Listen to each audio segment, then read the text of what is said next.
Olá, meu povo, vocês estão bem? Hoje a gente vai falar de conditional sentence, tipo 0, 1, 2 e 3, que é o mesmo que if clause, tá? E o que é uma if clause? Basicamente é a frase do se. E é quando a gente diz assim: se chover, me avise. Ou uma frase do tipo: se chover, eu não irei à praia. Ou ainda: se chovesse, eu não iria à praia. Ou se tivesse chovido, eu não teria ido à praia. Em outras palavras, é quando o se cria uma condição para que alguma outra coisa aconteça. E lá no comecinho da aula eu disse para vocês que existem 4 tipos: 0, 1, 2 e 3, que já deu para sacar que são essas que estão aparecendo aí. Agora, parando para filosofar um pouco, a gente também pode falar que a frase tipo 0 e a frase tipo 1 são condições que me dão possibilidades reais. Quando eu digo se chover me avise ou se chover eu não irei à praia, as possibilidades elas estão no futuro, dependendo do que vai acontecer. Então elas são reais, elas podem acontecer. Já os tipos 2 e 3, a gente pode dizer que são condições imaginárias. Se chovesse eu não iria à praia, eu só estou imaginando essa situação. Assim como se tivesse chovido eu não teria ido à praia, isso quer dizer que provavelmente nem choveu e eu fui à praia. E eu só estou explicando isso porque às vezes pode aparecer em exercício esses termos imaginário, real e coisas do tipo. Bora começar com a tipo 0, que o equivalente em português seria dizer se algo acontecer, outra acontece. Para a gente fazer esse tipo, a gente vai ter que usar tempo presente dos dois lados da frase. Tá, e o que é tempo presente então? Como é que eu faço o tempo presente? Relembrando muito rapidamente, o tempo presente em inglês é feito pelo acréscimo do verbo sem o to na frente, e se o sujeito for o he, o she e o it, tem as regrinhas de acrescentar o s no verbo. As negativas são feitas com don't e doesn't mais o verbo, lembrando que esse doesn't é pro he, she, it. E para perguntar, a gente vai ter que usar do ou does, o sujeito, o verbo e segue a frase. É isso que eu vou ter que fazer nos dois lados da frase, ok? E esse tipo 0 é muito utilizado para descrever fatos gerais, fenômenos naturais ou aquelas consequências bastante previsíveis, tá? Pensando nisso, vê esse exemplo. Se você aquecer a água a 100 graus Celsius, ela ferve. A gente já sabe que isso é uma consequência natural. Pensando em português, a gente já consegue identificar os verbos aí, o aquecer e o ferver, que a gente vai ter que conjugar tudo no presente. Então, o se em inglês, a gente vai falar o if. Você aquecer a água, a gente diz you heat water a 100 graus Celsius to 100 degrees Celsius. Nota que aparece uma vírgula aí que eu vou falar dela. Ela ferve. It boils. Então, fazendo a correspondência, o se é o if, o aquecer conjugado no tempo presente e o sujeito sendo you, é só colocar o verbo, então ficou heat mesmo. A vírgula aqui no tipo 1 eu já aproveito para explicar também, e o ferver no tempo presente ganha um S ali, porque o sujeito é o it. E essa basicamente é o tipo 0. Usa um esqueminha de gramática que você consegue ir decorando muito mais fácil. Agora vamos explicar a tipo 1, ou seja, se algo acontecer, outra acontecerá. E para a gente fazer esse acontecer em inglês, a gente vai ter que conjugar o verbo nessa posição aqui no tempo presente. Já o acontecerá tá fácil identificar até em português, que a gente vai precisar usar um futuro. E mais uma vez, para conjugar o verbo no presente, basta a gente colocar o sujeito e verbo e mais nada. Exceto se esse sujeito for ou representar o he, o she e o it. Para esses 3 caras, a gente vai ter que usar verbo mais as regrinhas de S. Para negar, basta usar don't ou doesn't para o he, she, it, mais o verbo, sempre sem S. E para perguntar quem vai me ajudar a fazer a interrogativa é o do, does, o sujeito e o verbo sempre sem S. Bem resumido, tá? Já o futuro era super fácil fazer. Para afirmar no futuro, a gente coloca o will e o verbo que a gente quiser, não tem diferença para he, she, it, para ninguém. Para negar, will not ou won't, que é mais fácil decorar que fica won't mesmo, mais o verbo. E para perguntar, will, sujeito e verbo. Então, mantendo o mesmo exemplo que a gente começou a trabalhar na aula, se chover, eu não irei à praia, eu identifiquei o chover, que tem que ser conjugado no tempo presente, e esse não irei, que é o nosso futuro. O se em inglês, a gente vai falar if, por isso que essa matéria também pode ser chamada de if clause. O chover, em inglês, toda vez que a gente se referir a clima, o sujeito é o it. E it a gente viu no nosso mini resumo que precisa de regra de S. Então vai ficar it rains. E aí, não sei se vocês repararam, tem uma vírgula aqui. Segura um pouquinho esse caso da vírgula, presta atenção nela, que daqui a pouco a gente volta a falar dela. E o não irei, isso daqui é futuro, de acordo com o mini resumo, vai ficar I want to go. A praia em inglês, a gente fala to the beach. Então, reparem que a gente usou bem certinho a ordem da gramática. Rains no presente e want to go no futuro. E agora, no meio dessa tipo 0 e do tipo 1, eu vou colocar um caso que não se enquadra nem num tipo nem no outro, mas que dá para usar mais ou menos as mesmas matérias, tá? Se algo acontecer, faça algo. Vamos identificar as estruturas. Esse acontecer vai ser tempo presente, igualzinho o caso anterior. Já o faça algo, a gente está dando uma ordem, a gente está fazendo imperativo.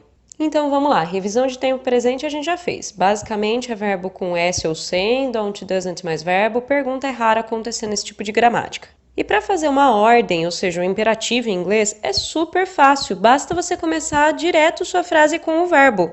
Sem to, sem nada na frente. Então, por exemplo, abra a porta, open the door. Não abra a porta, basta usar o don't na frente do verbo, então ficaria don't open the door. Vamos pensar nesse exemplo aqui, ó. Se ela chegar, me avise. O se em inglês é o if. Ela chegar, a gente vai ter que conjugar no presente. E como she tem o s, a gente vai falar she arrives. Vírgula, segura essa vírgula que a gente já fala dela. Me avise é uma ordem, então a gente tem que começar essa frase direto com o verbo. E vai ficar let me know. Notem como arrives é presente e o let é direto a ordem. Beleza, como essa matéria já é 1 milhão de coisas para saber, vamos fazer um mini resumo do que a gente falou até agora e eu já vou explicar o caso da vírgula. If clause tipo 1, ela é feita pelo if, logo em seguida o verbo tem que ser conjugado no presente, depois do presente vai ter uma vírgula e depois essa vírgula vai ter o futuro e para ajudar vocês, futuro se resume a colocar o will mais verbo. Agora, vamos supor que essa vírgula não estivesse no meio da frase e sim o if fosse parar ali no meio. Se vocês se depararem com essa posição do if em exercícios, basta saber que vocês vão ter que trocar as matérias de lugar. Então, a if clause tipo 1, com o if no meio da frase, vai ficar primeiro conjugando o verbo no futuro, ou seja, will mais verbo, e só depois o presente. Então, a frase começou com if, presente, vírgula e futuro. Se o if aparecer no meio da frase, futuro, if, tempo presente. A gente inverte a ordem das gramáticas, ok? E ainda nessa pegada de fazer resumo do resumo, a gente tem aquele caso de tempo presente e ordem que não se encaixa em tipo 0 nem em tipo 1. Com isso, a gente encerra tipo 0, tipo 1 e o meio termo aí. Agora vamos falar do tipo 2, que é se algo acontecesse, outra aconteceria. Identificando as estruturas verbais, esse acontecesse, a gente vai ter que conjugar verbo no passado simples. E esse aconteceria é um tempo verbal que a gente chama de condicional em inglês, mas que é super fácil. Vamos lá, fazer revisão de passado simples. Como é que a gente fazia isso?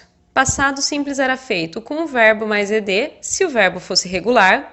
E se ele fosse irregular, você podia procurar ele na tabelinha de verbos irregulares e achar como é que ele fica na segunda coluna da tabela. Para negar, bastava colocar didn't e o verbo sem ed, sem segunda coluna, e para perguntar did, sujeito e verbo normal também, sem alteração nenhuma. E em inglês, para a gente fazer esses irias do verbo comeria, beberia, andaria, aconteceria, basta colocar would na frente do verbo. Para negar, would not ou wouldn't, mais o verbo, e para perguntar, would, sujeito e o verbo. Mesmo exemplo que a gente está usando na aula. Se chovesse, eu não iria à praia. Para o chovesse, a gente vai ter que usar passado simples e o iria a gente vai ter que usar o would. Então essa frase ficaria assim, ó. If it rained, com ed, vírgula, I wouldn't go to the beach. If, o passado simples rained, vírgula, wouldn't go, como não iria. Bora fazer resumão da tipo 2. Eu vou precisar de if, passado, vírgula, would mais o verbo. Diferente da tipo 1, não existe uma outra estrutura aqui, mas eu vou ter que fazer uma observação sobre esse passado aqui. E essa observação tem a ver com toda vez que eu tiver um verbo to be nessa posição aí da frase. E o to be, que é ser estar, no passado era was ou were.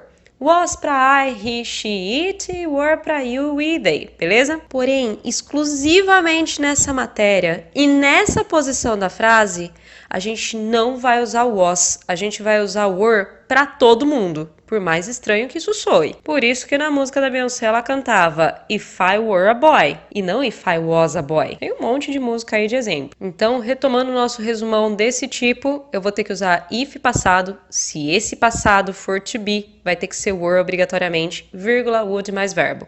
Agora ficou completinho. Tá acabando, povo? Vamos falar do terceiro e último tipo. A frase, se algo tivesse acontecido, outra teria acontecido. Tivesse acontecido, a gente vai ter que usar past perfect. E para dizer se teria acontecido, a gente vai ter que usar uma gramática chamada conditional perfect, que a gente já vai ver o que é. Ok, past perfect.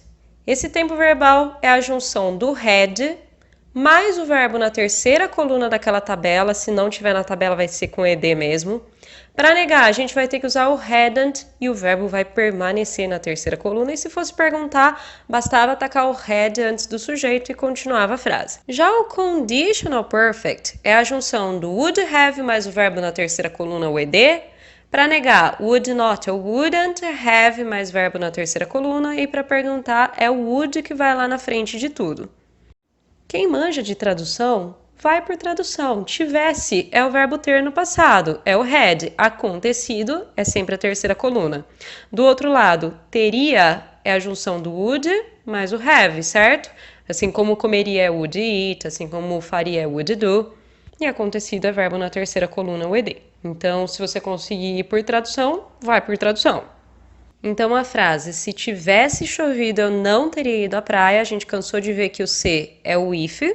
Tivesse chovido, vai ficar it had rained, vírgula. Esse eu não teria ido vai ficar I wouldn't have gone e a praia to the beach. Então, o se é o if, o past perfect é o had rained, o conditional perfect é o would have gone. Resumão da tipo 3, if, had mais verbo na terceira coluna, vírgula, would have mais verbo na terceira coluna. Lembrando que essa terceira coluna, se não tiver na tabela, é porque é ed. E retomando uma coisa que eu já falei lá no começo, se esse if vier no lugar da vírgula que tá aparecendo aí para vocês, toda essa gramática vai ter que ser invertida, ok? Se estudar, nem é tão difícil assim, mas tem que estudar pra caramba.